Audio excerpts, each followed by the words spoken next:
जब एक लड़का और उसके साथ दो लड़कियां लॉक हो जाते हैं एक हीटर रूम में जिसका टेम्परेचर लगातार बढ़ रहा होता है। आखिर ये लोग उस रूम में किस तरह से लॉक हो जाते हैं, क्या ये लोग उस रूम से जिंदा वापस आएंगे भी या नहीं, ये जानने के लिए वीडियो के अंत तक बने रहना। तो चलिए स्टार्ट करते हैं मूवी की स्टोरी को। दोस्तों, कहानी स्टार्ट होती है और स्टार्टिंग में हमें एक लड़की दिखाई जाती है जिसका नाम जेना होता है। जेना अपने मंगेतर के साथ कार ड्राइव कर रही होती है। ये लोग कहीं जा रहे होते हैं। जेना काफी खुश होती है क्योंकि उन दोनों की कुछ समय बाद ही शादी होने वाली होती है।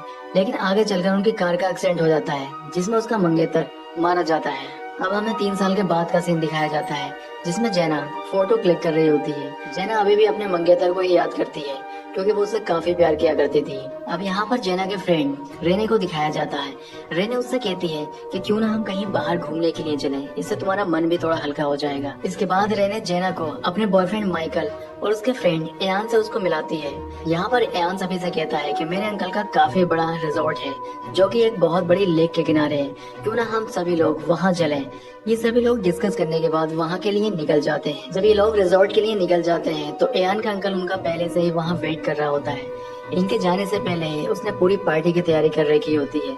दरअसल ये पार्टी दारू की पार्टी होती है। वो सभी को दारू ऑफर करता है, लेकिन यहाँ जेना दारू पीने के लिए मना कर देती है और अंदर चले जाती है क्योंकि जेना अभी भी अपने मंगेतर को याद करके डिप्रेशन में रहती है, इसलिए वो डिप्रेशन की दवाइयाँ भी खा रही होती है। थोड़ी देर बाद सभी लोग अंदर आ जाते हैं। अब एयान जेना को हल्का फील कराने के लिए उसे सॉन्ग सुनने के लिए कहता है जिसमें जेना एग्री हो जाती है और एयान सॉन्ग लगा देता है। इसके बाद रात को सभी लोग साथ में बैठकर डिनर करते हैं। डिनर के बाद जेना बाहर चली जाती है और एयान के अंकल के कुत्ते के साथ खेलने लगती है।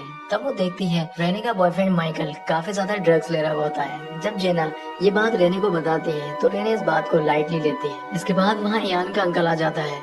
वो उनसे कहता है कि रात को एक पार्टी है जिसमें सभी का इनविटेशन है। मैं उस पार्टी में नहीं जा पाऊंगा क्योंकि उस पार्टी में मुझे डेकोरेशन का काम मिला है, मुझे काफी ज्यादा काम है, इसलिए तुम लोग चले जाना। ये लोग पार्टी में जाने से पहले हीटर रूम के अंदर जाने की बात करते हैं। दरअसल हीटर रूम एक ऐसा रूम होता है जिसका टेम्परेचर अपनी मर्जी से बढ़ाया या घटाया जा सकता है, जिसमें टेम्परेचर इतना हाई हो जाता है कि बॉडी पूरी गर्म हो जाती है। ये सभी लोग अपने अपने कपड़े उतार कर उस रूम के अंदर चले जाते हैं, लेकिन जेना को अभी इस रूम में जाते हुए कुछ अच्छा नहीं लग रहा था। और दूसरी चीज, वो अपने मंगेतर को भी नहीं भूल पा रही थी, इसकी वजह से वो वहाँ खुलकर एंजॉय नहीं कर पा रही थी। थोड़ी देर बाद जेना भी वहाँ आ जाती है, लेकिन उसके रूम के अंदर जाने की हिम्मत नहीं होती है। तभी एयान वहाँ आ जाता है और उसे अंदर आने के लिए कहता है।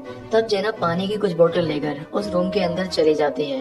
अब ये लोग उस रूम के अंदर काफी ज्यादा एंजॉय कर रहे होते हैं। जब इनकी बॉडी काफी गर्म हो जाती है तो ये लोग फैसला करते हैं कि क्यों ना लेक के अंदर जाकर नहाया जाए और वापस फिर से इसी रूम के अंदर आया जाए। ये लोग वहाँ से निकलकर लेक में नहाने के लिए चले जाते हैं। नहाने के बाद ये लोग फिर से उसी रूम में आ जाते हैं। यहाँ पर रेने और जेना रूम के अंदर चले जाती है, लेकिन माइकल और यान काफी ज्यादा ड्रिंक कर लेते हैं। ड्रिंक करने के बाद ये रूम में आ जाते हैं और फिर से बॉडी गर्म होने के बाद नहाने के लिए चले जाते हैं। इस बार जब ये नहाकर आते हैं तो जेना तो रूम के अंदर चली जाती है, लेकिन माइकल अपनी गर्लफ्रेंड रेने को रोक लेता है। वो उससे कहता है कि क्यों ना हम अकेले रूम में ऊपर जाकर मस्ती करें। यहाँ पर रेने उससे मना कर देती है और उससे कहती है कि तुमने काफी ज्यादा ड्रिंक कर ली है, इसलिए तुम्हारा दिमाग खराब हो गया है। ये बात कहकर वो रूम के अंदर चली जाती है। अब क्योंकि माइकल रूम के अंदर नहीं आया था, ये तीनों लोग ही रूम के अंदर मौजूद होते हैं।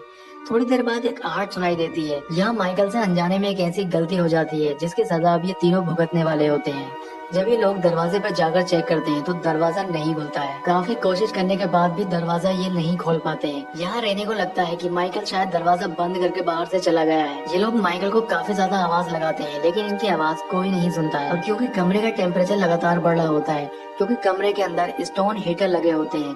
दरअसल पाइपों द्वारा हीट अंदर आती है जो कि स्टोन को गर्म करती है। अब रेने दीवार पर एक डिवाइस को देखती है। दरअसल ये डिवाइस हीट कंट्रोल डिवाइस होती है।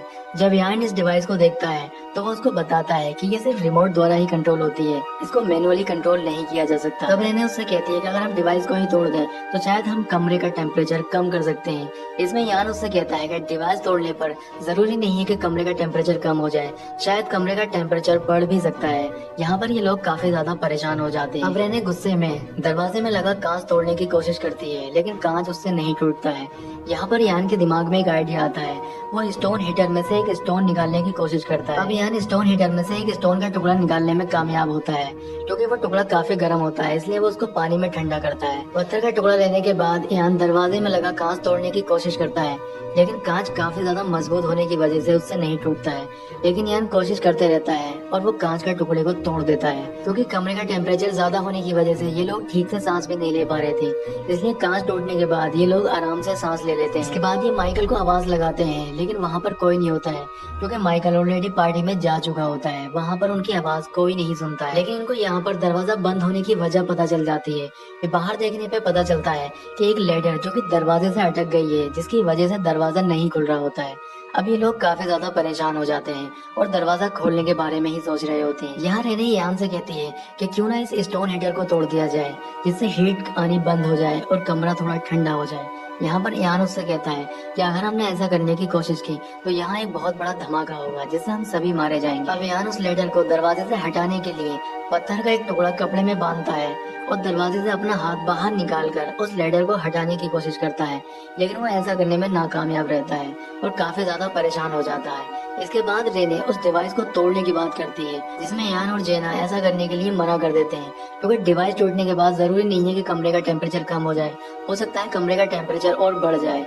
अब यान के दिमाग में एक आइडिया आता है। वो कहता है कि कमरे में लगे इस बल्ब की जगह अगर शॉर्ट सर्किट कर दिया जाए तो इस कमरे में इलेक्ट्रिसिटी आनी बंद हो जाएगी, जिससे हीट भी होनी बंद हो सकती है। अब यान बल्ब उतारकर शॉर्ट सर्किट करने की कोशिश करता है, लेकिन यान यहाँ पूरा भीगा हुआ होता है, जिसकी वजह से उसको करंट लग जाता है और वो नीचे गिरकर बेहोश हो जाता है। थोड़ी देर बाद यान को होश आ जाता है। अब ये तीनों लोग बैठकर बातें कर रहे होते हैं। तभी इन्हें यान के अंकल के कुत्ते की आवाज सुनाई देती है। जब ये लोग दरवाजे पर आकर उसको आवाज लगाते हैं तो वो इनकी आवाज सुन लेता है और जोर जोर से भौंकने लगता है। कुत्ते को भौंकता हुआ देखकर माइकल भी वहां आ जाता है, क्योंकि माइकल पार्टी में गया हुआ होता है, लेकिन उसके पास इनविटेशन ना होने की वजह से उसे पार्टी से निकाल देते हैं और वो यहाँ पर आ जाता है। अब इससे पहले माइकल उनकी आवाज सुन पाता, जो पार्टी चल रही होती है वहाँ पर पटाखे फूटने की आवाज आने लग जाती है, जिससे उन लोगों की आवाज माइकल तक नहीं पहुँच पाती है और माइकल वहाँ से चला जाता है। अब ये लोग काफी देर से आवाज लगा रहे होते हैं, इसलिए थक जाते हैं और थककर परेशान हो जाते हैं। इधर कमरे का टेम्परेचर लगातार बढ़ रहा था। अगर ये लोग कमरे से जल्द बाहर नहीं आते हैं तो कमरे की गर्मी के कारण ये खुद ब खुद वहाँ मर जाएंगे। इसलिए यान अब कमरे में लगे स्टोन हीटर को तोड़ने का फैसला करता है। यान जब स्टोन हीटर को तोड़ता है तो वहाँ बहुत बड़ा धमाका होता है, जिसकी वजह से यान की मौत हो जाती है। दूसरी ओर धमाके के कारण रेने और जेना भी बेहोश हो जाती है। धमाके के बाद यान का अंकल भी वहाँ पहुँच जाता है। जब वो देखता है कि दरवाजा लेडर से लॉक हो रखा है और सभी लोग अंदर हैं, तो वो घबरा जाता है। इसके बाद उन सभी को वहाँ से रेस्क्यू किया जाता है। सभी को जब बाहर निकाला जाता है तो पता चलता है कि यान की मौत हो गई है। ये सब कुछ देखकर माइकल काफी ज्यादा परेशान हो जाता है और फ्लैशबैक की बातों को सोचने लगता है। फ्लैशबैक में हमें दिखाया जाता है माइकल काफी ड्रिंक किए हुए होता है और वो काफी गुस्से में भी होता है, क्योंकि उसकी गर्लफ्रेंड ने उसके साथ रूम में जाने से मना कर दिया होता है, इसलिए वो काफी गुस्से में होता है।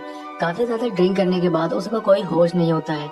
उसकी एक गलती की वजह से लेडर दरवाजे से टकरा जाती है और दरवाजे को ब्लॉक कर देती है, लेकिन वो दरवाजे से लेडर हटाए बिना ही वहाँ से चला जाता है और रूम में मौजूद सभी लोग ब्लॉक हो जाते हैं। यही बात सोच सोच कर माइकल काफी परेशान होता है। वो अपनी गलती का एहसास भी करता है, लेकिन उसकी इस गलती की वजह से उसका दोस्त यान इस दुनिया को छोड़कर जा चुका था। यहाँ वो यही बात सोचता है कि काश अगर वो होश में होता तो उससे ऐसी गलती ना होती और उसका दोस्त आज यान उसके साथ होता।